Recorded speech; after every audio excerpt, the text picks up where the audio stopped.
তিন দিন ব্যাপী তাফসীরুল কোরআন মাহফিলে সম্মানিত সুযোগ্য সভাপতি বিশিষ্ট ইসলামী চিন্তাবিদ নায়েব রাসূল চরনবাদ ইসলামিয়া আলী মাদ্রাসার প্রিন্সিপাল হযরত মাওলানা লোকমান হোসেন সাহেব আসতে পারেন। ওনার অবর্তমানে আজকের এই মাহফিলে সভাপতিত্ব করছেন আমার প্রিয় ভাই বিশিষ্ট ইসলামী চিন্তাবিদ নায়েব রাসূল ইসলামী আন্দোলনের অকুতোভয় নির্ভীক সৈনিক প্রিয় ভাই হযরত মাওলানা আব্দুল হক সাহেব। কথা শুনে ধন্য করেছেন প্রখ্যাত ইসলামী চিন্তাবিদ হযরত মাওলানা আমানুল্লাহ ওসমানী, নুরুন নবী আব্দুল কাদের সাহেব। কথা শুনেছেন সৈয়দ হেলাল উদ্দিন ওসমানী, নূর আলম নুরানি। জুতা ক্ষয় হয়ে গেছে, মেম্বারের কাছে যাও, চেয়ারম্যানের কাছে যাও, থানায় যাও, ডিসির কাছে যাও, এর কাছে যাও, তার কাছে যাও, কত ঝামেলা। এরপরও মাহফিল ঠিক মতো হতে পারেনি। শ্রোতারাও ছিল বিপদে, বক্তারাও ছিল বিপদে, আয়োজকরা তো ছিলই। সব ধরনের বিপদ থেকে আল্লাহ রাব্বুল আলামিন আমাদেরকে মুক্ত করে, বক্সের আওয়াজগুলো একটু কমালে বোধহয় ভালো হয় নাকি, যে একটু মুক্ত করে আল্লাহ রাব্বুল আলামিন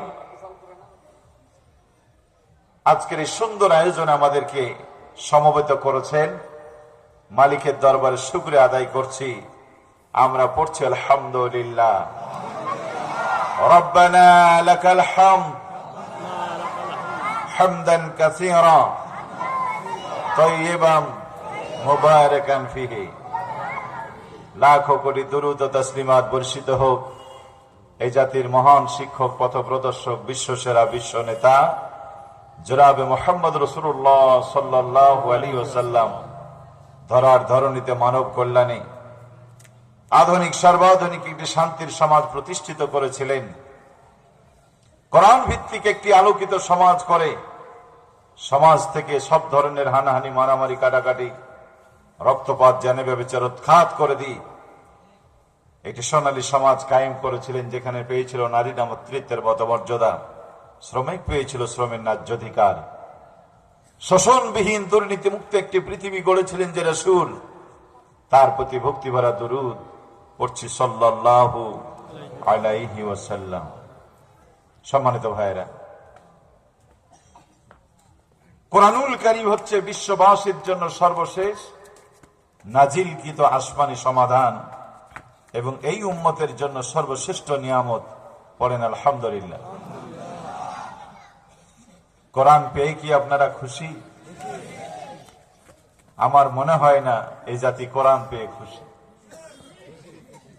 জাতি কোরআন পেয়ে যদি খুশি হতো, 53 বছর এই দেশের সংবিধান হতো আল্লাহর কোরআন, ঠিক কিনা বলে? জাতি কোরআন পেয়ে যদি খুশি হতো, এদেশে বিচার চলতো কোরআন দিয়ে, এদেশে ব্যবসা চলতো কোরআন দিয়ে, এদেশে রাজনীতির মূল মন্ত্র হতো আল্লাহর কোরআন, ঠিক কিনা বলে? বিগত 53 বছর রাষ্ট্র পরিচালিত হয়েছে কোরআন বাদ দিয়ে, কি ঠিক কিনা বলে? 5 আগস্ট স্বৈরাচার পতন হয়েছে। আপনারা দারুণ আনন্দে আছেন, আনন্দে আছেন না? এখন আর পালিয়ে বেড়া লাগে না, লুকিয়ে থাকা লাগে না, মন খুলে কথা বলতে পারেন, খুশি তো হবেনি। কিন্তু প্রিয় ভাইয়েরা, এই খুশি সেই খুশি নয়।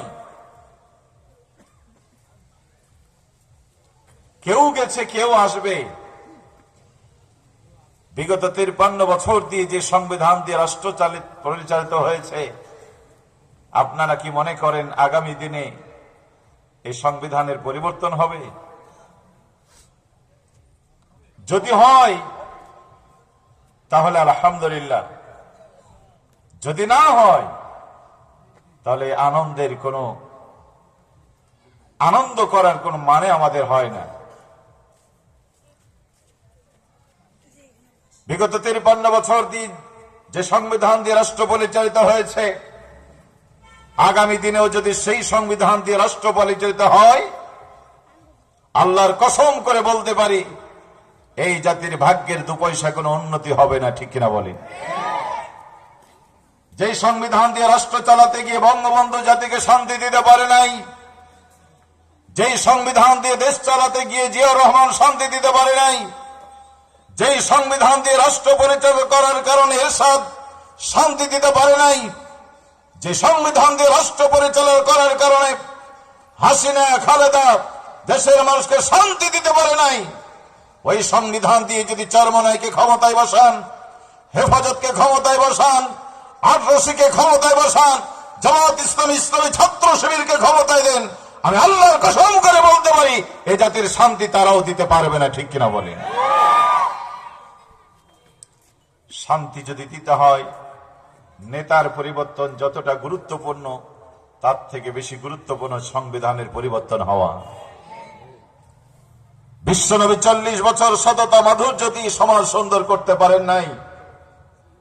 কোরআন নাজিল হয়েছিল মক্কায় 13 বছর। কিছু ভালো মানুষ তৈরি হয়েছিল, জান্নাতি মানুষ তৈরি হয়েছিল, কিন্তু সমাজ পরিবর্তন হয়নি। ঠিক কিনা বলেন? বিশ্বনবী চলে গেলেন মদিনায়, একটি কোরআন ভিত্তিক সমাজ কায়েম করলেন। কোরআনের আলো যখন জ্বলে উঠল সমাজে, সমাজের সব ধরনের হানাহানি, মারামারি, কাটাকাটি, খুন খারাপি বন্ধ হয়ে পৃথিবীটা স্বর্গরাজ্য হয়ে গেল। পড়েন আলহামদুলিল্লাহ। একটা রাতের অন্ধকার দূর করার জন্য পৃথিবীর মানুষ হাজার হাজার lakh lakh billion trillion dollar খরচ করে এনার্জি তৈরি করেছে, লাইট তৈরি করেছে। এখানেও অসংখ্য লাইট জ্বলছে। সকালবেলায় সূর্যটা উঠলে লাল সূর্যের আলোয় পৃথিবী যতটা আলোকিত হয়, মানুষের তৈরি কথা এত আলো দিয়ে সকালের মতো আলো কি আমরা পেয়েছি নাকি? সম্মানিত ভাইয়েরা আমার, সূর্যের আলো ছাড়া যেমন পৃথিবী আলোকিত আশা করা যায় না, কোরআনের আইন ছাড়া এই পৃথিবীর মানুষের শান্তি আর মুক্তি কোনোদিন আশা করা যায় না। আল্লাহ রাব্বুল আলামিন বলেন, ফামান তাবিয়া হুদায়া ফালা খাউফুন আলাইহিম ওয়ালা হুম ইয়াহজানুন। পড়ো কোরআন, ধরো কোরআন, কোরআন পড়ো, কোরআন বুঝো, কোরআন দিয়ে নিজের জীবন চালাও, ব্যক্তি পরিবার সমাজ চালাও। আমি আল্লাহ তোমাদেরকে ক্ষুধা দারিদ্র সন্ত্রাস মুক্ত ভয় ভীতিহীন জীবন তোমাদের উপহার দেব। পড়েন আল্লাহু আকবার। আল্লাহর কথা সত্য। 80%, 90%। প্রিয় ভাইয়েরা আমার, দেহটা অনেক ক্লান্ত, সারাদিন কাজ করেছেন, রিক্সা চালিয়েছেন, রিক্সার ওপরেই আপনার ঘুম ধরছিল, গাড়ির ভেতরে ঘুম চলে আসছিল, হাঁটতে হাঁটতেই ঘুম চোখে ধরছিল। এমন দেহটা যদি একবার শুইতে পারে, বলেন তো দেখি ঘুম তারে কেমন হবে? ভালো হবে না? কিন্তু এই বিছানায় যদি থাকে ছাড় পোকা,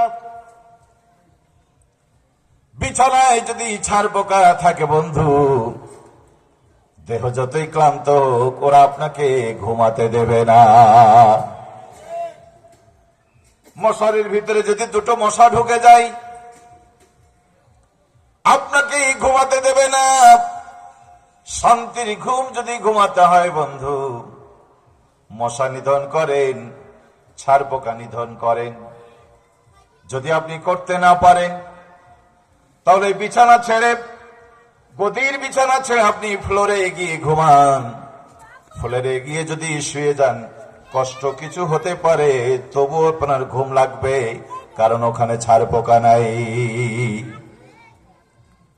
হয় মশারি থেকে মশা বের করুন, নইলে নিজেরাই বেরিয়ে আসুন।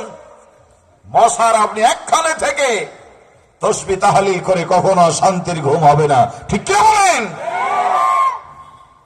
জালিমের রাজতত্ত্ব বজায় রেখে মানুষের তৈরি করা আইন আর মতবাদ প্রতিষ্ঠিত করে ব্রিটিশের আইনকে পার্লামেন্টে রেখে লা ইলাহা ইল্লাল্লাহ জিকির বলে মসজিদে সিজদা দিয়ে আল্লাহ জান্নাতের সম্মান পাওয়া যাবে না, ঠিক কি বলেন? ছাড় পোকা যেমন আপনাকে ঘুমাতে দেয় না, শান্তির ঘুম ঘুমাতে দেয় না, মুনাফিকরা আপনার শান্তির জান্নাতে যেতে দেবে না। এই জন্য শান্তি যদি আমাদের পেতে হয়, আইন মানতে হবে আল্লাহর। কার ফালইয়াবুদু রাব্ব হাযাল বাইতিল্লাযী আত'আমাহুম মিন জু' ওয়া আমানাহুম মিন খাউফ। আল্লাহ রাব্বুল আলামিন এই ঘরের মালিক, কাবার মালিক আল্লাহ রাব্বুল আলামিনের দাসত্ব করো, যিনি তোমাদেরকে ক্ষুধায় খাদ্য দিয়েছেন, ত্রাসের কালে নিরাপত্তা দিয়েছেন।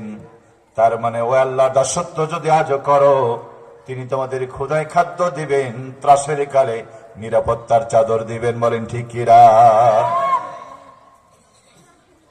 কোরআন মানলে কি লাভ হবে? আল্লাহ রাব্বুল আলামিন বলছেন, ওয়ালাউ আন্না আহলাল কুরা আমানু ওয়াত্তাকাউ লাফাতাহনা আলাইহিম বারাকাতিম মিনাস সামাই ওয়াল আরদ। কোন জনপদের মানুষ, কোন কওমের মানুষ, কোন গোত্রের মানুষ যদি ঈমান এনে তাকওয়ার নীতি অবলম্বন করে আল্লাহকে রব, কোরআনকে সংবিধান, নবীকে নেতা মেনে চলতো, আমি আল্লাহ পাক আকাশ ও জমিনের সব বরকতের দরজা খুলে দিতাম, বরকত দিয়ে পরিপূর্ণ করে দিতাম। বরকত কাকে বলে? ওইদিকে একটু ছেলেরা চিল্লাফিল্লা করে, একটু কমিটি লোকেরা থাকলে দেখেন, ওইদিকে মহিলা প্যান্ডেল নাকি? মা বোনরা আপনাদের ছেলে মেয়েদেরকে, বাচ্চাদেরকে একটু কাছে কাছে রাখেন। কোরআনের মাহফিল। সম্মানিত ভাইয়েরা, বাবাজিরা, মায়েরা,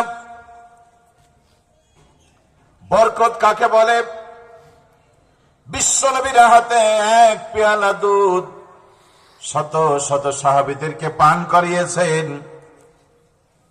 সবার ক্ষুধা তৃষ্ণা নিবারিত হয়েছে, পেয়ালার দুধ যা ছিল তাই রয়ে গেছে, এর নাম বরকত। বলেন ঠিক কিনা?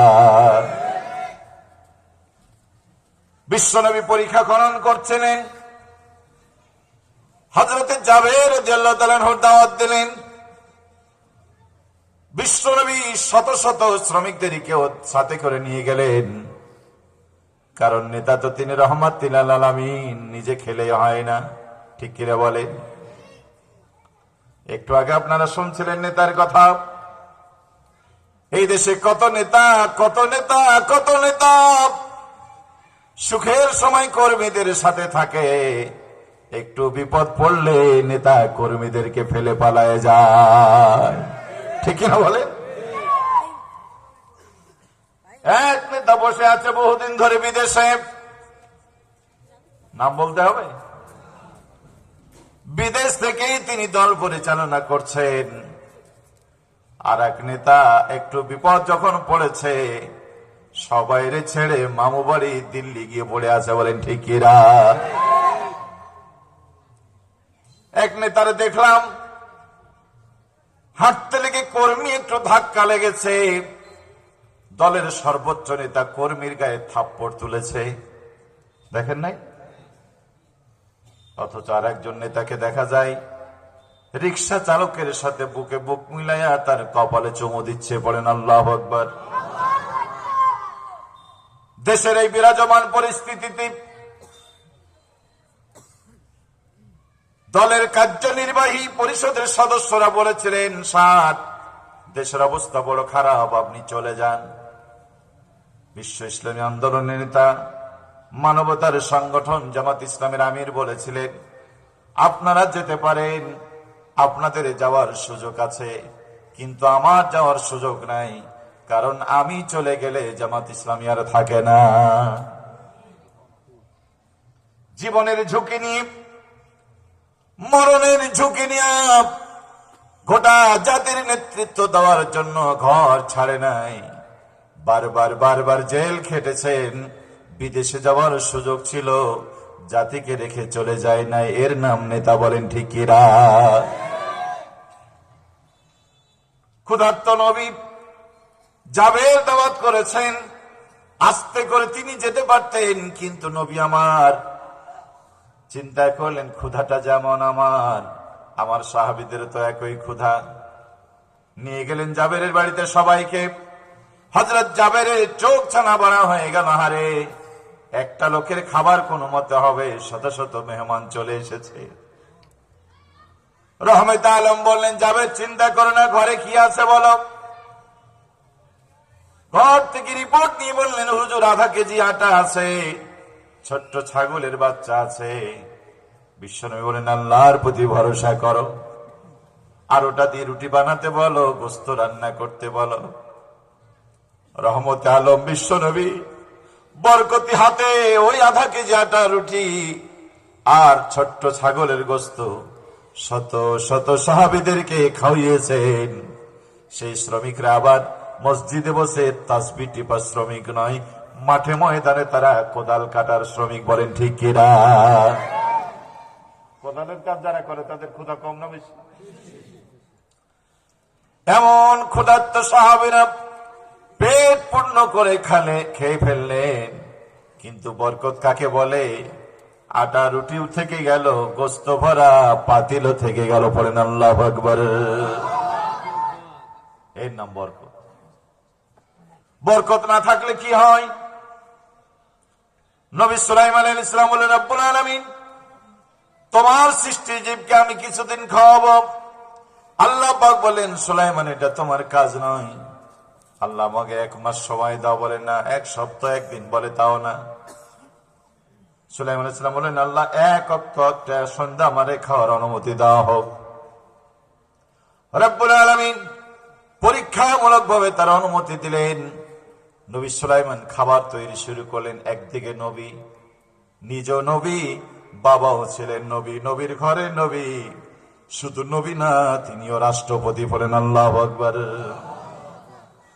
বাবাও ছিলেন রাজা, তিনিও সেই রাজা, আবার এমন রাজা মানুষের কথা তো তিনি বুঝেনি, জিনের কথা তিনি বুঝতেন, বাতাস তার কথা শুনতে। পারেন আল্লাহু আকবার। উড়ন্ত পাখি কি বলে সেটাও তিনি বুঝতেন, গর্তের পিপিলিকা কি বলে সেটাও তিনি বুঝতেন। পড়েন আল্লাহু আকবার। নেতা হলে এমনই হওয়া লাগে, জনগণের মুখের ভাষা বুঝতে হয়। ঠিক বলেন? যেই জনগণ সকালবেলায় ফুলের মালা নেতারে পরায়, ওই নেতা যখন জনগণের মনের ভাষা বুঝতে ব্যর্থ হয়, বিকাল বেলায় ওই কর্মীরাই জুতা পিটা করে নেতারে বিদায় করে দেয়। ঠিক বলেন? আবু সাঈদের মনের ভাষা যদি বুঝতে পারত, মীর মুগ্ধের মনের ভাষা যদি ডাইনি হাসিনা বুঝতে পারত, হয়তো তারে এমন করে বেইজ্জতি হয়ে দেশ ছাড়া লাগতো না। বলেন ঠিক কিনা? দাড়ি দেখলেই রাজাকার, টুপি দেখলেই রাজাকার, সত্য কথা বললে রাজাকার। আজীবন আলেমদেরকে রাজাকার বলে 15 বছর রাজনীতি করেছে। আবু সাঈদ বলল, আমি লেখাপড়া করেছি, গরিব মানুষ, টাকা পয়সা আমার নাই, মামা খালুও নাই, পরীক্ষা নিরীক্ষা করে যাচাই বাছাই করে দেখো, চাকরি পেলে আমারে দিবা, কোটা ফোটা বাদ দাও। কি ঠিক না? সংসদে দাঁড়িয়ে বলল, কে রে তোরা? মুক্তিযোদ্ধা চাকরি পাবে না তো কি রাজাকারের নাতিপতি চাকরি পাবে? আবু সাইদ চিন্তা করলো কি ব্যাপার, আমারও রাজাকার বলে। এতদিনে বুঝলাম সাইদিরে কেন রাজাকার বলতো, নিজামীকে কেন রাজাকার বলতো। আল্লাহর কোরআন দিয়ে রাষ্ট্র পরিচালনার দাবি করার কারণে ওদেরকে রাজাকার বলেছে। তার মানে অধিকার চাইবে যারা, রাজাকার হয়ে যাবে তারা। আবু সাইদ বলল, চেয়েছিলাম অধিকার, হয়ে গেলাম রাজাকার। বাম পাশের বন্ধুকে বলল, বন্ধু তুই কে? বলে আমিও রাজাকার। ডান পাশের টাকে রেখে বলল, বন্ধু তুই কে? সে বলে আমিও রাজাকার। ওরা স্লোগান দিল, তুমি কে আমি কে? রাজাকার রাজাকার। কে বলেছে? কে বলেছে? স্বৈরাচার স্বৈরাচার। ঠিক কে বলেন? প্রে ভাইয়েরা আমার, এক আবু সাইদের কণ্ঠরোধ করে দেওয়ার জন্য একটা বুলেটই যথেষ্ট ছিল। কিন্তু সে আবু সাইদের বুকটা ছোট্ট একটা বুকে চারটা গুলি করে আবু সাইদের কণ্ঠ থামাতে চেয়েছিল। আল্লাহ রাব্বুল আলামিন, মহান আল্লাহ তাআলা জাতির এই ভাষা বুঝতে না পারার কারণে স্বৈরাচারকে দেশ থেকে তাড়াই দিয়েছে। বলেন ঠিক কিনা? আর বলেন ঠিক কিনা? প্রিয় ভাইরা আমার,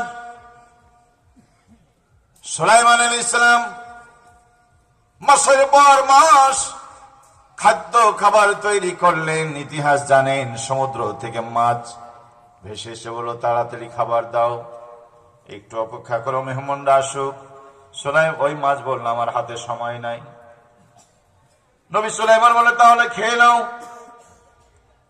শত শত দিন তৈরি করা, হাজার হাজার লক্ষ শ্রমিক দিয়ে তৈরি করা, একদিকে নবী আর একদিকে রাষ্ট্রপতি, এত বড় খাদ্যের ভান্ডার।